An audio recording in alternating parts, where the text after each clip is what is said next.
noite com Jesus. Amém. Às vezes vem uma coisa para a gente, sim, em cima da hora, e a gente tem que anotar, né? Pois bem, nós vamos ficar de pé, vamos remir o tempo. No dia da ceia, o tempo tem que ser bem aproveitado, por causa da dificuldade de locomoção que muitos irmãos têm. Contudo, a gente continua advertindo, pedindo os irmãos que ficam para o lava-pés não terem pressa. A pressa só faz burlar a ordem, confundir as coisas, atrapalhar, entristecer o espírito e nada mais do que isso. De uma forma normal, com ordem, cada um por sua vez, termina muito mais cedo e sai todo mundo em paz.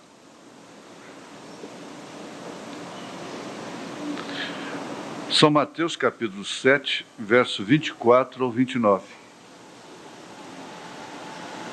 É onde nós vamos ler na Bíblia Sagrada. Evangelho segundo São Mateus, capítulo 7, 24 ao 29. Todo aquele, pois, que escuta estas minhas palavras e as pratica, assemelhá-lo-ei ao homem prudente que edificou a sua casa sobre a rocha. E desceu a chuva e correram rios, e assopraram ventos e combateram aquela casa, e não caiu, porque estava edificada sobre a rocha. E aquele que ouve estas minhas palavras e as não cumpre, compará-lo-ei ao homem insensato que edificou a sua casa sobre a areia.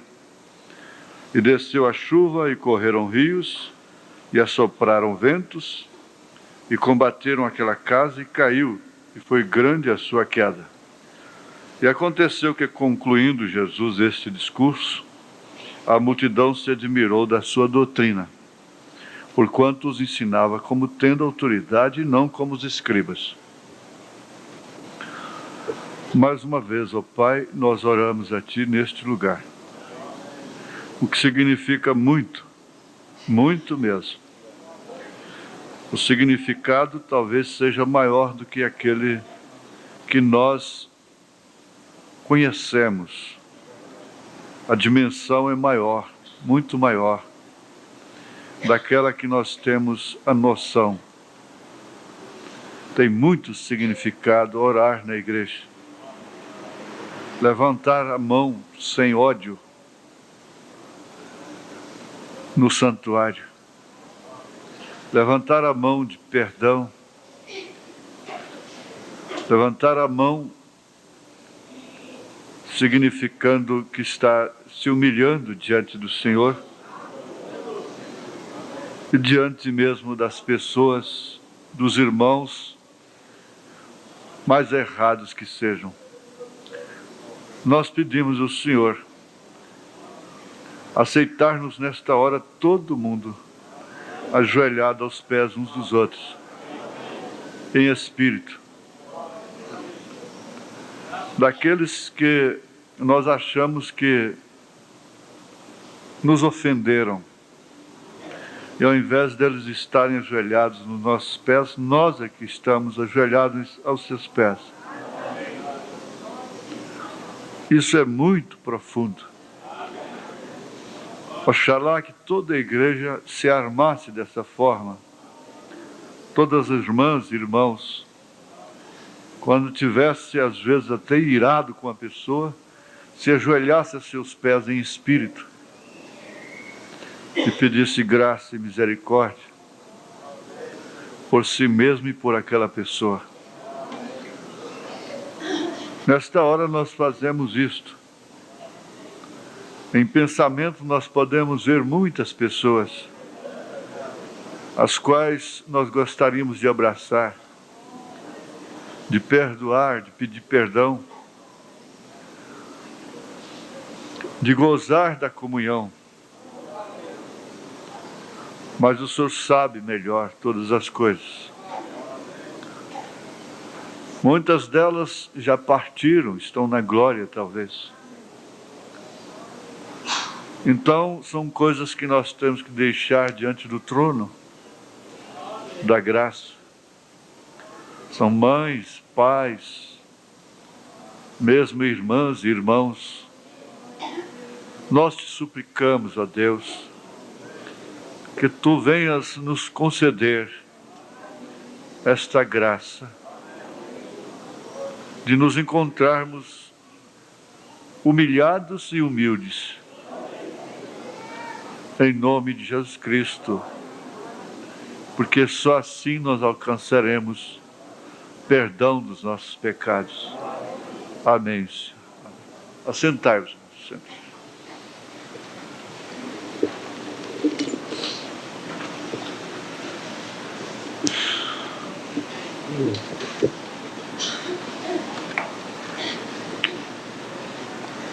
Eu tenho meditado, assim, morre uma atriz, então diz, é o crime do ano. Morreu assassinada, a nação está chocada porque uma atriz morreu assassinada. Enquanto naquele mesmo dia morreram tantos pais de família, tantas mães, e a nação não está chocada. Morre um piloto de automóvel, a nação fica chocada, fica de luto. Mas hoje é interessante que antes da escola dominical,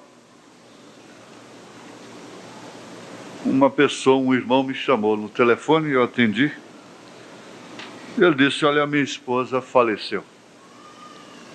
Mulher nova, 32 ou 34 anos. Bonita. Nova. Ela sonhou que eu tinha ido no hospital, orado por ela, e ela tinha sido curada. E eu fui lá, orei por ela. Tive um bom momento com ela lá. Seu marido, o diácono, irmão Sebastião Veras. E hoje, quando ele disse que ela tinha falecido, eu entendi tão claro o sonho dela. De fato, ela foi curada, porque ela disse, o Senhor me batiza em nome do Senhor Jesus Cristo? Eu disse, claro, batizo. É só você levantar daí, eu te batizo em nome do Senhor Jesus Cristo. Pediu perdão para o marido. Eu mostrei o quadro de Isaías 53 para ela. E agora de manhã ela estava no cemitério de Santana, sendo velada pela sua família. Eu dei um pulinho lá, mesmo antes da escola, abracei o seu marido, que entregou domingo passado. Um moço novo também. Eu disse, olha, ela foi sarada, ela foi curada. Deixando 2 filhinhas ou 2 filhos. O mundo não sabe disso. O mundo não está de luto, o país não está de luto. Pelo contrário, os céus estão de festa. A Bíblia diz assim, que os céus ficam em festas, os anjos cantam, louvam a Deus por uma pessoa que é salva, uma alma que é salva. Muitas delas foram novas ainda, simplesmente para serem salvas. O irmão Branham disse que ele orou por aquela irmã lá no hospital e ela foi curada. Foi curada e logo ela se despediu e foi embora para a glória. Então ele pediu a Deus uma explicação. Ele falou, eu preciso de uma explicação sobre isso. Como é que o senhor cura a mulher, depois ela morre? Ele pagou muito caro por causa disso. Essa questão de querer explicação. Depois que ele sofreu muito por causa dessa pergunta, dessa interrogação. Quando ele não estava lembrando daquilo, Deus então veio para ele e disse: olha, ela estava morrendo num rio, afogando-se, e ela foi salva. Eu permiti que ela fosse salva da morte naquele dia, porque ela não estava salva. Isto quer dizer, a pessoa que está na mira de Deus para ser salva. Ela não morreu quando estava sendo afogada lá, porque ela não era salva. Então, depois que ela foi salva, eu a recolhi. E agora? Você quer mais resposta? Não tem por que estar perguntando. Deus tem milhões de formas de agir. Nós não podemos sujeitar a Deus a uma regra. Sujeitar Deus a uma regra. A uma norma. Porque Ele pode agir da maneira que Ele bem, até contra a palavra dEle, se Ele quiser. Ele é soberano. Nós somos obrigados a ficar com isso, a ficarmos com o que está escrito. Mas Ele não. Ele pode mandar dizer para não fazer imagem, depois ali mandar fazer imagem. Dizer, isso aí fui eu que mandei. Põe lá. Isso quer dizer soberano. E ao longo destes anos, eu não estava pensando em falar em cura divina.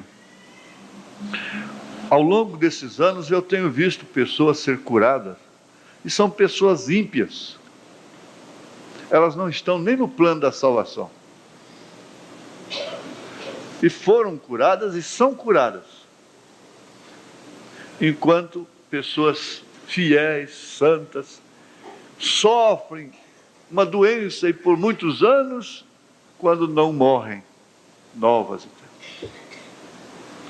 Tenho visto isso demais. Às vezes um ímpio é curado.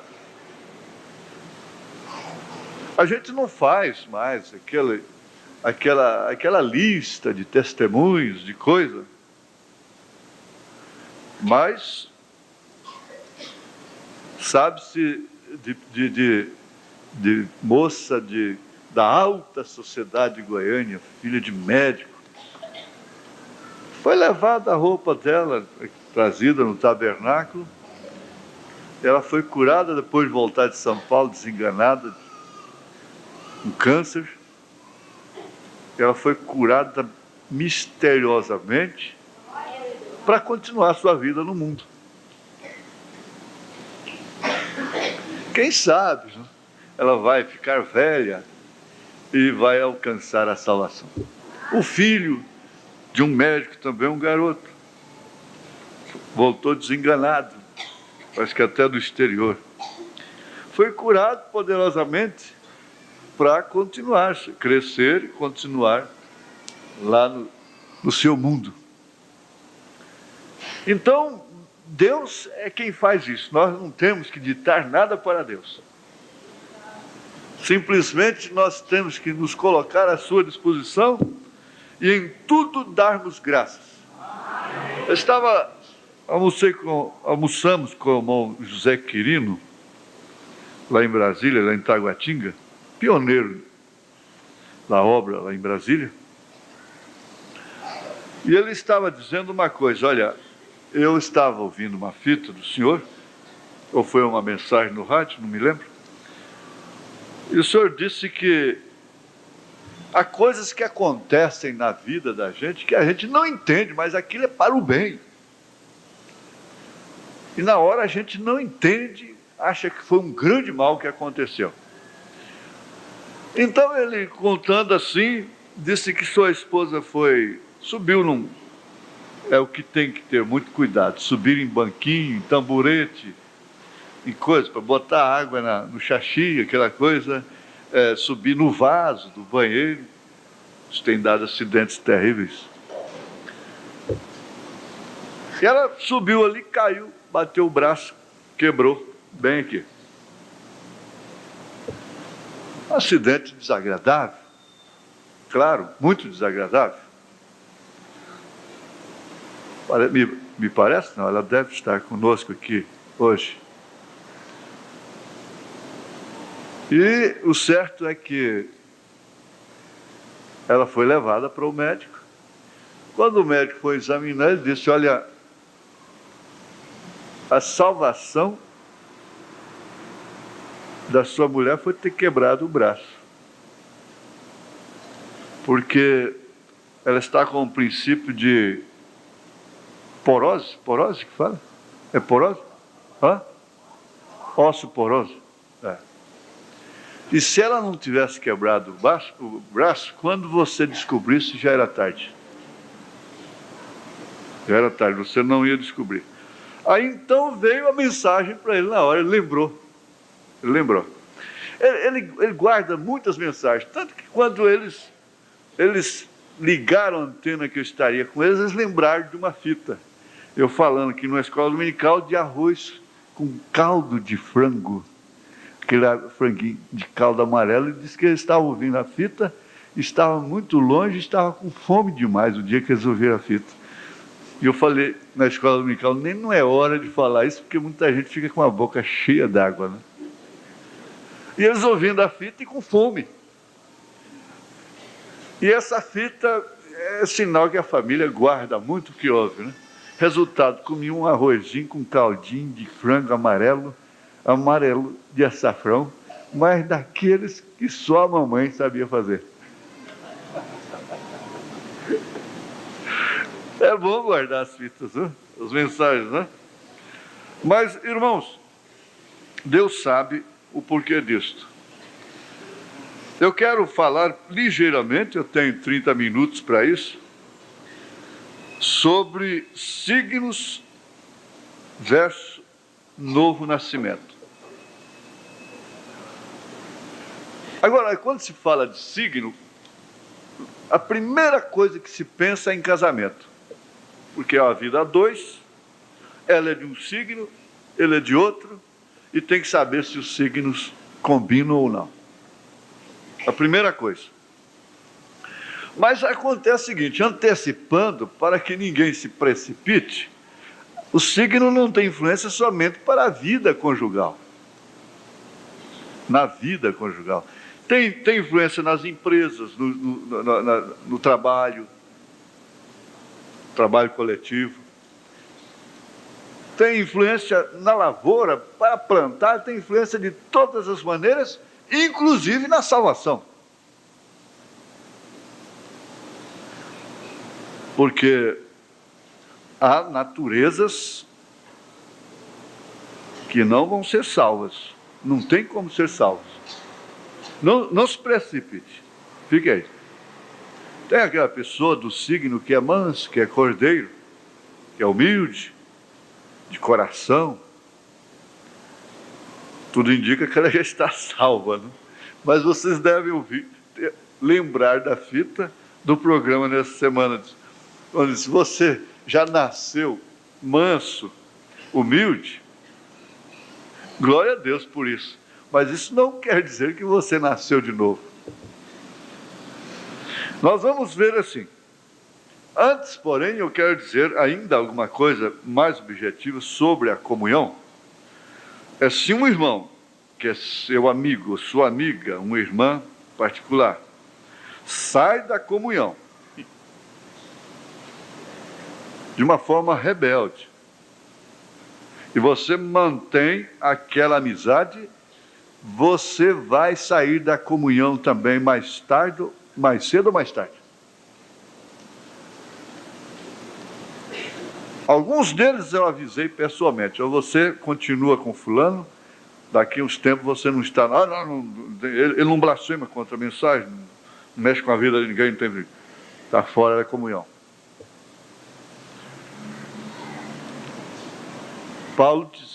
Paulo não abriu mão disso aí, bem como o profeta. Agora, isso é uma coisa que eu queria falar antes, e estou pondo aqui entre parênteses, como observação. Mas vamos pensar aqui um pouquinho nisso que o irmão Brana fala na mensagem Perguntas e Respostas, número 3. Número 3. Parágrafo 55. Ele diz que nós temos que sair da infância. Interessante. Mas você tem que tirá-los daquela infância para levá-los à idade adulta. Então, essa é uma função específica dos pastores, dos ensinadores, daqueles que ensinam. Tirar as pessoas, a igreja, de uma etapa de infância constante, de rudimentos apenas,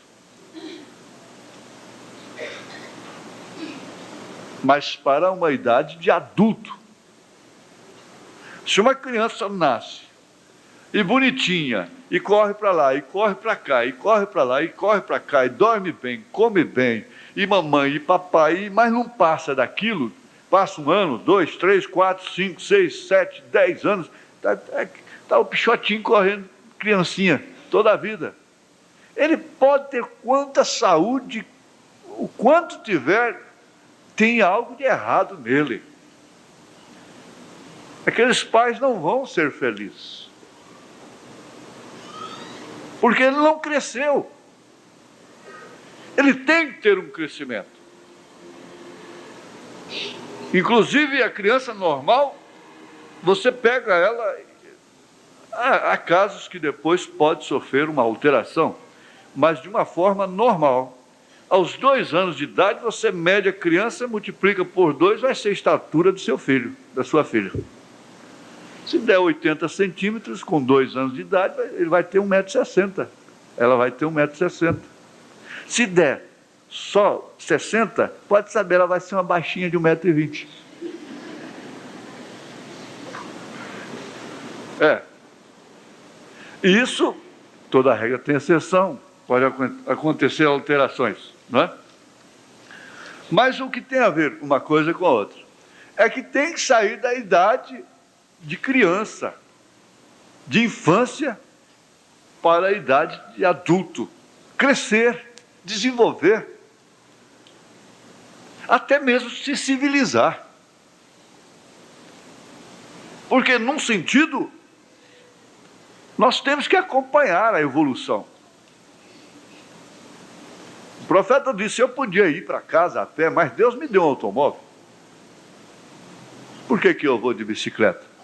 Eu estava com a bicicleta aí para exercício, então chegou um irmão lá do Paraguai, disse: eu pensava esperar a irmã chegar a cá num carro de luxo, e chega numa bicicleta, como ele é humilde, pensando que pastor Joaquim era um grande homem. Eu falei para ele: não é porque eu estou de bicicleta que eu sou humilde, não. Você está muito enganado. Cara, é infância. É criancice, porque você vê uma pessoa de bicicleta, acha que é humilde. Você podia estar até de cavalo de pau, montado num cabo de vassoura, o que não significa humildade. Isso é verdade. Não tem que discutir. Nós temos que sair da idade da infância, da infantilidade, e evoluirmos em entendimento, crescermos em entendimento. Para assim, então, nós podemos reger as nossas vidas de forma tal que elas possam ficar mais cômodas, mais suportáveis. Porque está se cumprindo exatamente, matematicamente, o que um cientista alemão disse há mais de 20 anos atrás. Ele disse: dentro de 20 anos, a vida no planeta Terra será simplesmente suportada. E a vida está simplesmente suportada. Você está suportando o calor do dia. O buraco negro está aí. Queimou o ozônio, o Sol está queimando de uma forma diferente. E tudo que se estabelece na Terra não tem estabilidade hoje. E a vida está sendo simplesmente suportada, começando pela alimentação. A pobre da criança já nasce marcada, degenerada, células degeneradas. Um médico semana passada me falou isso. Ele disse: todos nós temos câncer, todos. Todos os homens hoje têm câncer, todo mundo. Um outro diz: todos somos epiléticos. O outro diz: todos têm labirintite, todos. Simplesmente aquilo está como um vulcão dormindo ali. Apenas um motivo qualquer ele levanta. Só isso que está. Somos, sem dúvida alguma, um depósito de pus, de infecções perfumadas. Quando se perfuma. É o que está acontecendo. O profeta diz assim, ainda 30 anos atrás, ele disse: os lutadores de boxe hoje não são mais como aqueles. Se eles não têm mais a resistência de então. Isso 30 anos atrás. E ele mostrou então as coisas de granja e essa coiseira toda. Se a química está em tudo. A química está em tudo, tudo. Por isso que, por mais que você se controle, você está fazendo apenas um esforço para melhorar as condições. Não é pessimismo, não, é realismo, é realidade.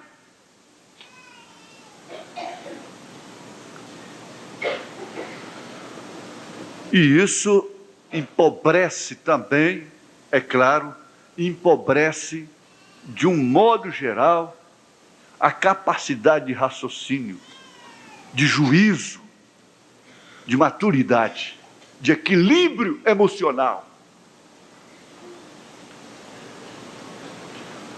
Então o profeta diz: você tem que entender que os nossos filhos, nós estamos vivendo sob uma condição do tempo.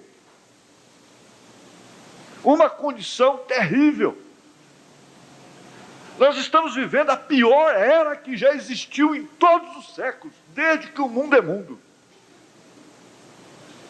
Sendo, porém, a mais gloriosa, desejada pelos apóstolos, pelos profetas. Por quê? Se trata exatamente da última era, da última hora. Mas ela se tornou em uma ardente fogueira.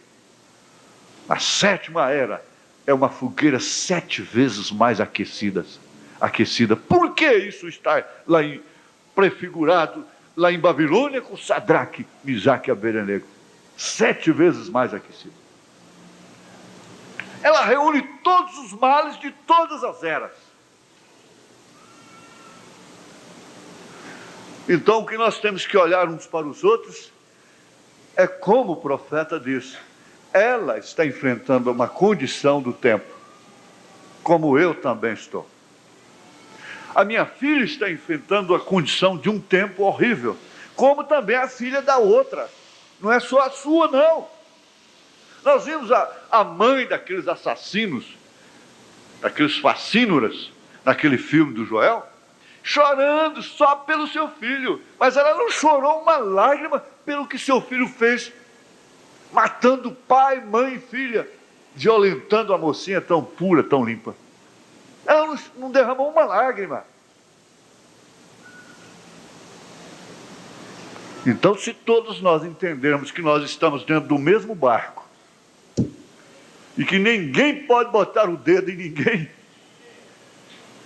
e que nós estamos mais do que nunca precisando uns dos outros. O irmão Branham disse que isso está dentro do mistério. Ele disse: nós temos de concluir que nós estamos precisando uns dos outros mais do que nunca.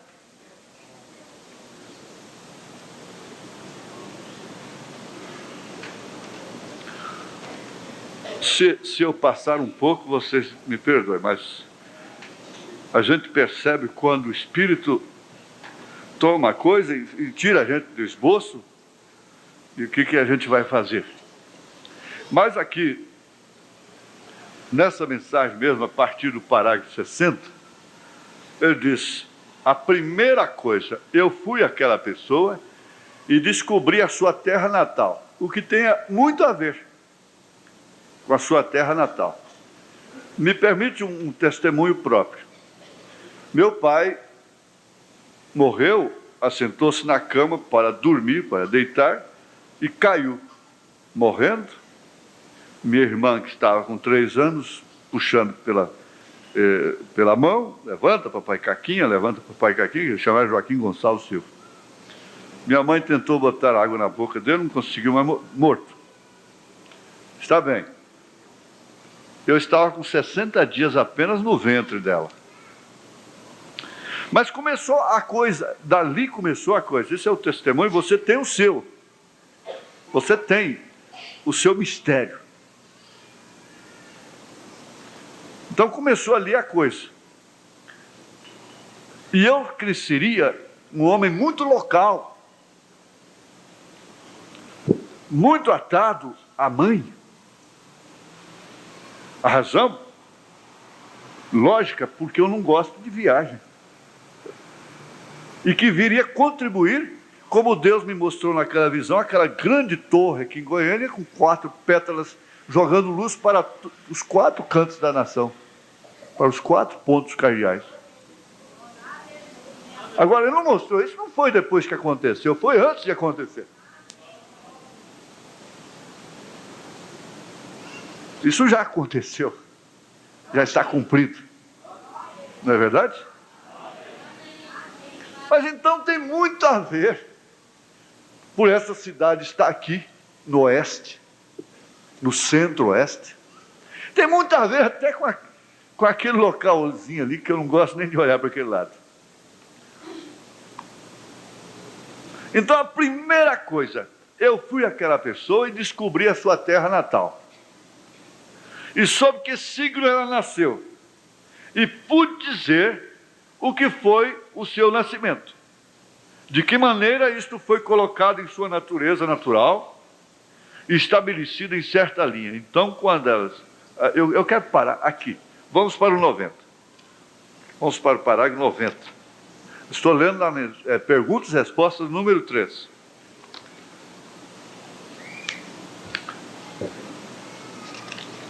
A vantagem que nós temos aqui é essa mesmo, é variedade. Mensagem de ceia, falando de sigla, sim. Agora observe, se isto é a Bíblia ungida, muitos deles são ungidos, vê? Toda coisa é uma grande aglomeração, todas as espécies de mistura de Satanás com toda a sua astúcia, personifica isto somente ao ponto, quase está ao ponto. Há somente uma maneira pela qual você pode estar absolutamente certo. Examinando palavra por palavra, esta é a única maneira pela qual você pode.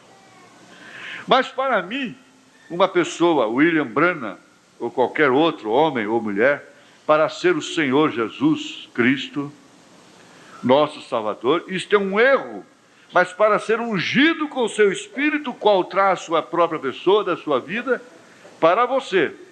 Este foi um tipo tão bonito em Eliseu e Elias e Eliseu. Quando Elias foi tomado, Elias, o velho profeta, indo para casa. Está vendo? O irmão, hoje eu abracei com ele ali fora, ele está dizendo, ele disse, o irmão é o segundo irmão Branham. Eu disse, não, irmão, não é assim. Você está enganado. Foi um homem ungido, agora é um povo ungido. Agora é um povo. Ele estava cansado, esgotado, e lá havia uma carruagem do lado de lá do rio, para levá-lo para casa com cavalos de fogo. Observe você então, quando Elias e Eliseu atravessaram o rio, a escola dos profetas, lá em cima observando-os, e Elias tomou o seu manto, tocou no rio, e quando o fez, ele dividiu e atravessou. E ele disse ao jovem profeta: para que você está me ungindo, ou me seguindo? O que você deseja? Por que você está me seguindo? Eliseu conhecia Elias. Ele disse: que uma porção dobrada do seu espírito venha sobre mim. Uma porção dobrada daquele profeta poderoso venha sobre mim. Agora, a igreja é o tipo de Eliseu. Elias é o profeta, Eliseu agora é a igreja. Não é um homem apenas. Ele disse: dura coisa pediste. Você deseja uma coisa muito dura. Se me vires, quando eu for tomado de ti, então isto virá sobre você. Então você pode imaginar como ele ficou de olho no profeta. Os magos ficaram de olho na estrela. E foi assim. Ele sabia que lá teria um maior ministério que viria, porque ele requereu uma coisa maior. E quando Jesus estava aqui na terra, ele era o Elias. Estas coisas que eu faço, vós também as fareis, maiores que essas fareis, porque eu vou para o meu Pai. Agora, como que você fará isto? Observe-o. Quem é ele? A palavra. Observe-o. Agora, quando isto chega à criação de coisas, é verdade. Jesus nunca criou diretamente qualquer coisa e a trouxe à existência. Ele tomou uma substância primeiro. Ele tomou água e fez vinho. Ele tomou pão e fez mais pães. Ele tomou peixe e fez mais peixes. Mas ele prometeu que coisas maiores do que aquelas seriam feitas, vê? Agora por quê? É num dia mais maligno do que era quando ele estava aqui. É a condição do tempo.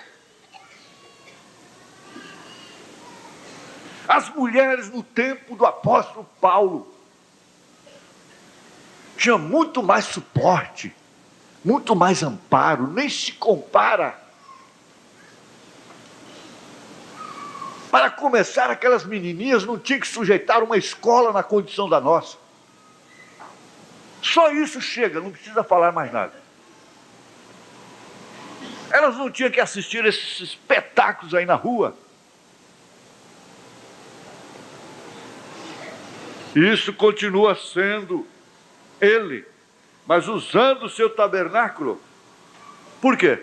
Do nada, Deus fez esquilos aparecer. Do nada. Ele não multiplicou esquilos, ele disse: haja esquilo.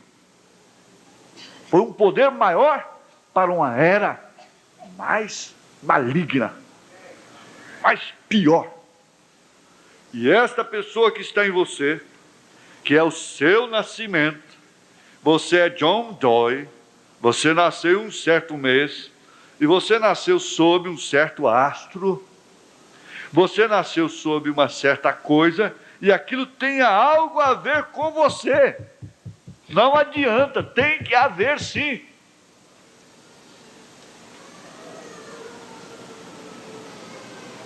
Certamente tem.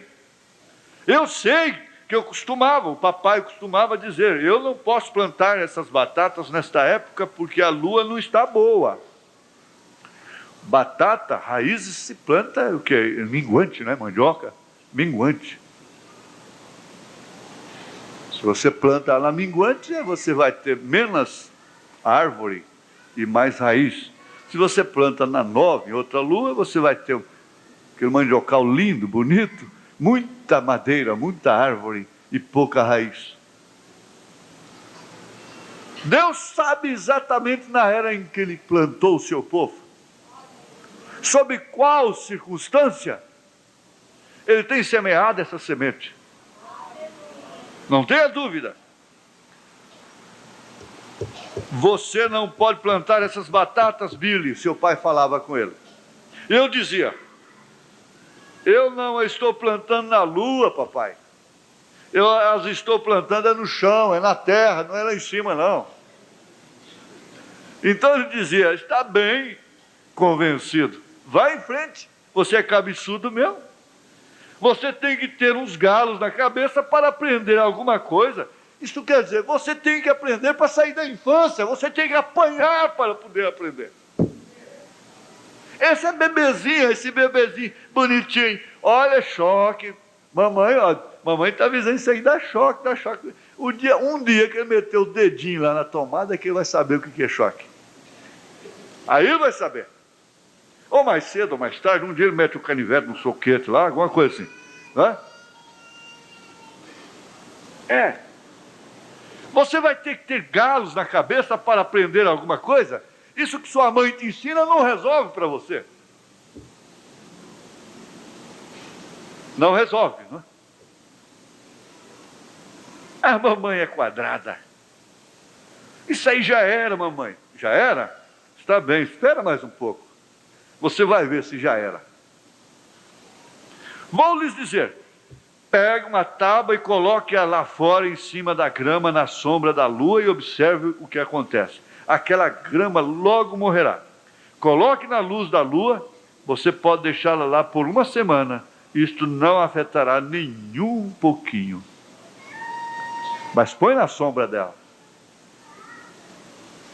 Observe o mar quando a lua muda no além. Quando a lua sai, a maré a segue, e ela está a milhões de milhas da terra. Não somente isso, vá até lá embaixo, no estado de Kentucky, e enfie uma vara lá embaixo no chão, até que você chegue à água salgada, e observe aquele cano com fundo. É ele quando o fluxo está ali, e observe como aquilo sai, vindo verticalmente lá debaixo da terra, certamente. Você planta algo que se espalha sobre a terra, na sombra da lua, observe isto ir para baixo e fazer como um rabanete ou como um nabo faz. Você o planta da outra maneira, observe espalhar-se sobre a terra. Certamente isto tem algo a ver. O módulo da lua, quando a criança é concebida, determina o seu sexo.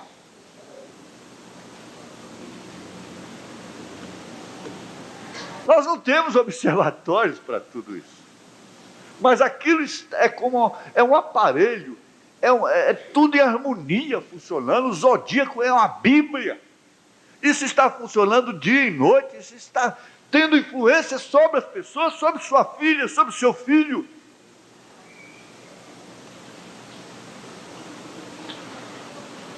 Porque tinha Arão em seu peitoral a pedra de nascimento de cada um daqueles patriarcas. Veja aquelas mães e o que elas sentiram, quando aquelas mães e aquelas mulheres hebraicas em dores sentiram seus filhos nascerem, colocarem seus nomes. A mulher determinava o nome da criança. Não era nome tirado de novela, não. Era na hora da dor do parto, ela falava o nome da criança. Tinha uma vindicação, o seu nome tinha significado. E fosse para o bem ou para o mal. Mas tinha.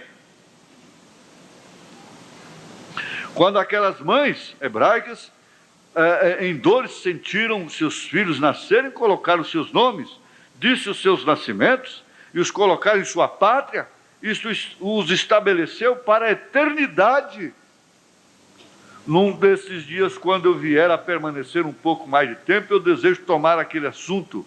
Exatamente. Então observe Jacó, quando ele estava morrendo lá, quando ele colocou as suas mãos sobre os patriarcas e os abençoou, ele disse exatamente onde eles estariam. E isto é exatamente de acordo com os seus nomes, exatamente de acordo com os seus nascimentos, e certamente isto tem algo a ver com você.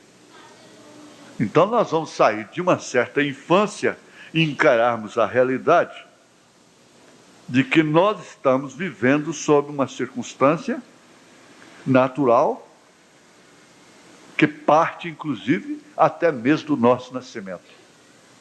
De influências das quais nós não temos culpa.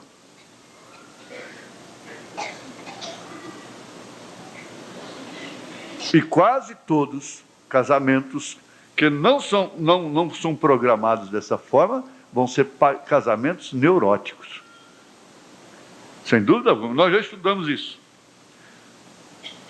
Agora, este é seu caminho de nascimento. Isto é que você é um homem natural ou uma mulher natural. Agora aqui é que nós vamos chegar no eixo da coisa.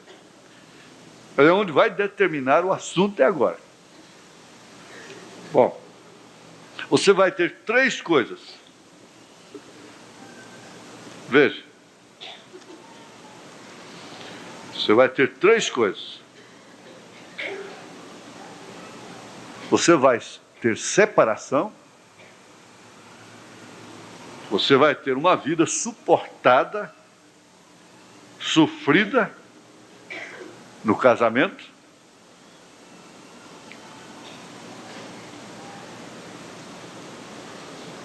Preste bem atenção.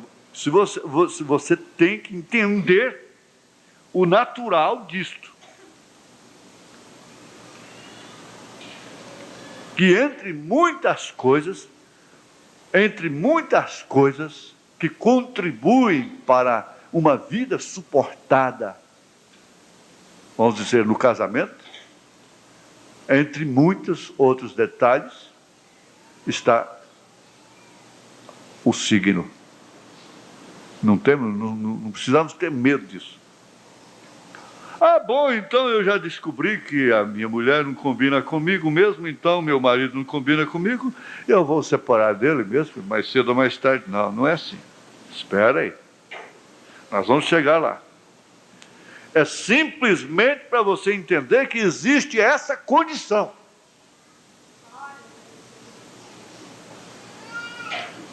Então, agora é que vem a chave da coisa.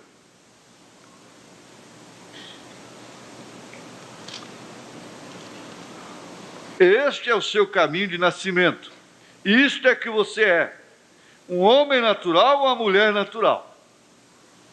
Mas quando você é nascido de novo, esta não é a consciência de fora mais. Aí que vem a coisa. Aí que vem a coisa que crianças, ou pelo menos até ministros desapercebidos, assustaram com a mensagem de Brasília. Você tem que nascer de novo, tem que casar de novo. Você tem que ser gerado de novo. Você tem que ter um reconhecimento. Você tem que ter uma identificação, você tem que ter até mesmo uma nova identidade com seu pai, com sua mãe, com sua família. É a única maneira de ser restaurado. Não existe outra maneira. Nós já estudamos que os casamentos neuróticos podem ir até o fim. Morrerem de velhos juntos, brincando, contendendo. A vida suportada, sofrida, gemida, um gemer constante, quando devia ser alegria, estímulo, gozo, influência, harmonia, coisa casada com coisa. Mas quando você é nascido de novo,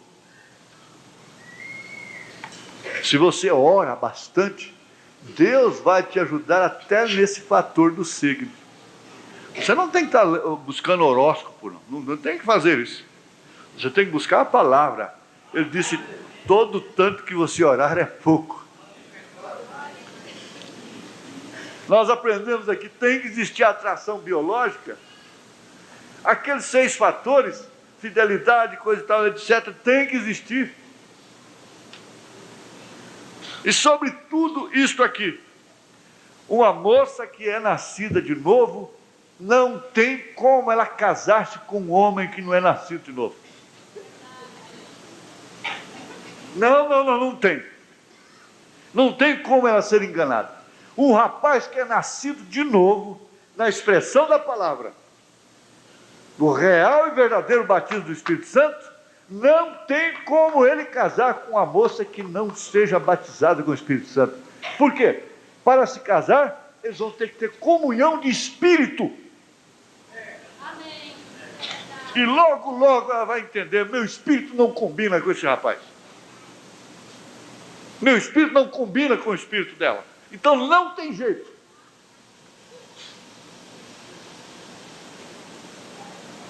É isso aí que o profeta disse. Você tem que buscar primeiro o reino de Deus e a sua justiça, então isso aí lhe será acrescentado. A coisa mais vital tem sido a mais negligenciada, porque falta coragem em nós de entrarmos nesses assuntos e tirar a igreja da infância.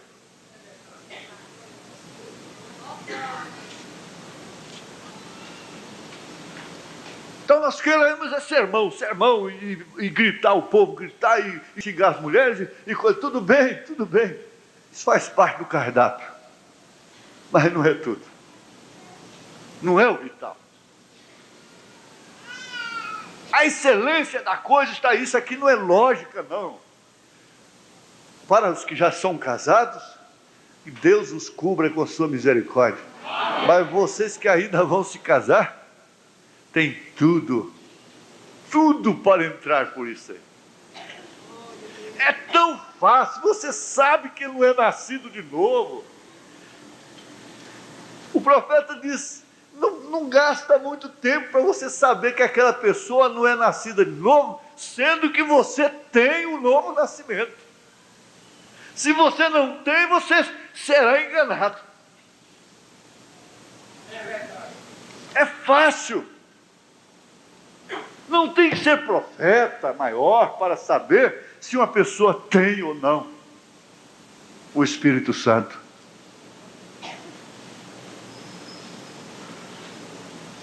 Isso não se identifica simplesmente por falar errado, por determinados erros, determinadas fraquezas, não. É por qualidade de espírito. Hoje nós aprendemos de manhã que Jacó, por exemplo, pelas suas atitudes, você diria: ó, esse aqui é um falso espírito. É um falso. Esaú, sim, é o verdadeiro. Pelo comportamento. Mas é discernir espíritos.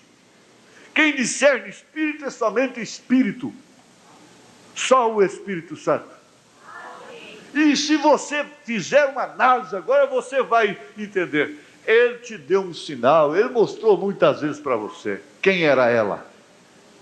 Ela deu sinais, ele deu sinais, muitas vezes. Mas você resistiu. Ela resistiu ao Espírito. Ele resistiu ao Espírito. Você disse: mas essa ceia está boa, não está boa assim? Está boa a ceia, né? Mas quando você nascer de novo, esta é a consciência de fora. E a de fora é o que você vê, prova, apalpa, cheira e ouve. Mas dentro daquilo está o que você realmente é. Gente, você olha nos olhos dela, você vê a pessoa por dentro. Você não tem como se conter. Você olha nele, você olha nos seus olhos, você vê a pessoa por dentro. É comum, é natural saber-se que essas pessoas que não olham conversam olhando, mas olhando só para baixo, elas se tornam naturalmente em pessoas perigosas. Elas não dão os olhos para conversar. Não, esse olhar da maneira maligna, maliciosa, não é isso. Mas o normal de se conversar com a pessoa é olhando nos seus olhos.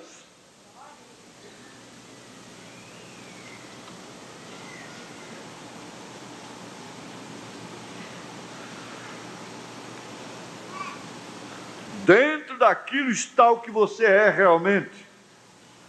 Isto aqui fora, Satanás simplesmente te tenta e te bate de todas as maneiras aqui, mas aqui embaixo ele não pode fazer isso, a não ser que você deixe que ele o faça. Se você deixar, ele vai fazer. Você vai criar galos na cabeça.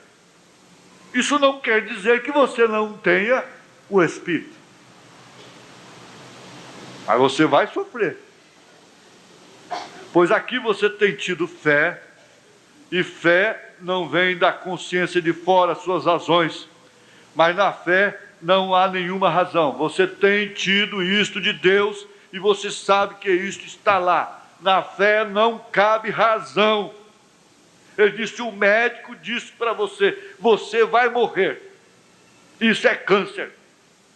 Mas você diz, Jesus disse que não. A minha fé disse que não. Que não, doutor. Não me importa o quanto isso pareça errado, você continua sabendo que isso é certo. Você sabe que isso é certo. É assim diz o Senhor, e não há nada que incomode aquilo, nem mesmo o seu signo, astro algum, natureza alguma. O diabo pode usar isso da casca, a casca. Agora, não se vive a dois sem casca.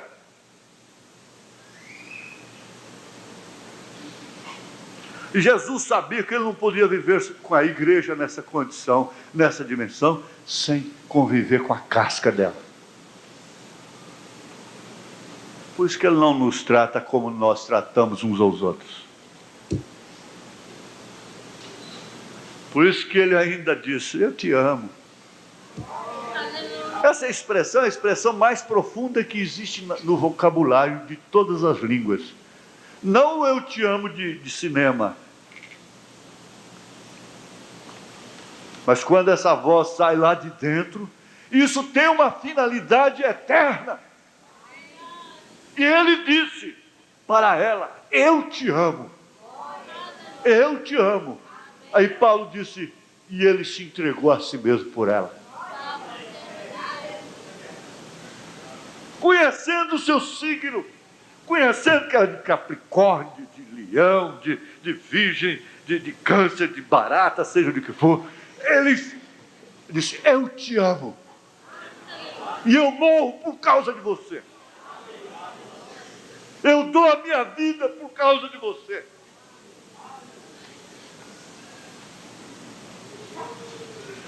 E os irmãos chegaram a esse estado de darem a vida um pelo outro.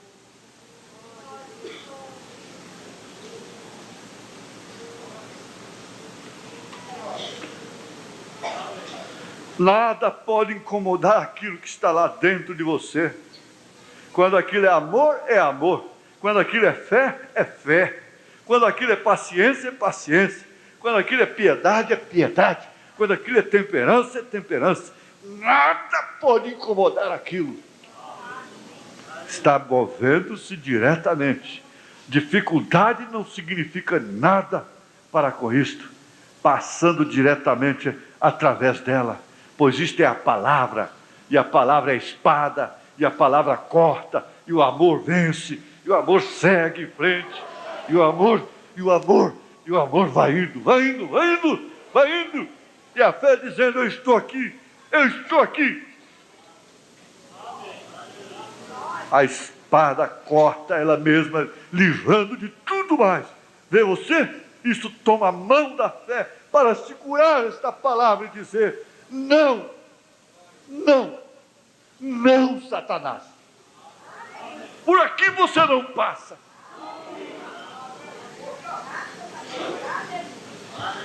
Você está usando a minha natureza. Eu nasci sob uma influência tal. Mas por aqui você não passa mais. Porque eu vou cercar isso com a espada. Veja. Então, conclusão. A ceia é uma oportunidade de uma nova vida. Há pessoas que deixam de tomar a ceia por causa do problema. Em vez de deixar o problema por causa da ceia, deixa a ceia por causa do problema. quando a ser exatamente uma oportunidade para uma nova vida. Aqui, para terminar, Cristo, Mistério de Deus Revelado, a GO, aqui de Goiânia, parágrafo 115, o profeta diz: o novo nascimento é uma revelação na qual Deus revela à pessoa este grande mistério.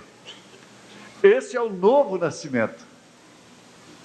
Agora, como será quando se reunir todo aquele grupo ao mesmo tempo, onde a revelação será perfeitamente em harmonia, e Deus expressado por meio de sua palavra nas mesmas ações e atos? Veja, isso na família, isso no casal, pelo menos. É o novo nascimento que faz isso, faz a harmonia. Os signos não deixam. O novo nascimento bota você dentro do mesmo signo. Casa. Forma a harmonia. Por quê? É o que forma a harmonia nossa com Ele. E Deus expressado por meio de sua palavra nas mesmas ações e atos, como quando fez a palavra manifesta. Oh, se a igreja unicamente conhecesse sua posição, assim será algum dia. Ela vai conhecer, isso quer dizer, ela vai sair da infância e entrar na idade adulta, de conhecimento. A menina estranha, o sangue, aquela coisa toda, mas por fim ela fica adulta, ela tem conhecimento, sua mãe lhe ajudou, ela cresceu, encarou aquilo e viu que ela é normal na sua vida. É uma condição a ser respeitada, a qual ela tem que ser submetida. Então acontecerá o rapto, ou seja, quando ela reconhecer o que é,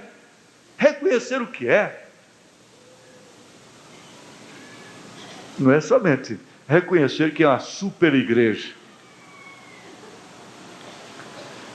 Olha, Deus os abençoe. Eu voltaria aqui no parágrafo 60 para concluir, simplesmente reforçando este, porque eu parei ali. Ele disse: a primeira coisa, eu fui àquela pessoa e descobri a sua terra natal e soube que signo ela nasceu. E pude dizer o que foi o seu nascimento. De que maneira isto foi colocado em sua natureza natural, estabelecido em certa linha. Ela não tem como sair daquilo. Quando elas nascem de novo, elas estão aqui em outra natureza. Então ela deixa aquela natureza mesquinha, que é própria do seu signo, rilhenta, implicante,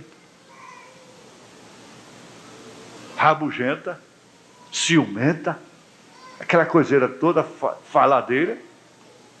Elas estão aqui em outra. Então, quando você descobre essa natureza, que está no lado de dentro, no inconsciente, dentro da consciência, a consciência de fora te move para um lado. Este é o seu nascimento natural. Então eles criam algo e isto os coloca em quê? Sob os pés. E os coloca em uma condição de separação. Elas não sabem o que fazer. Não sabem como e nem o que fazer. Mas ele vem e diz: o novo nascimento resolve esse problema. O Senhor vos abençoe em nome do Senhor Jesus Cristo. Amém.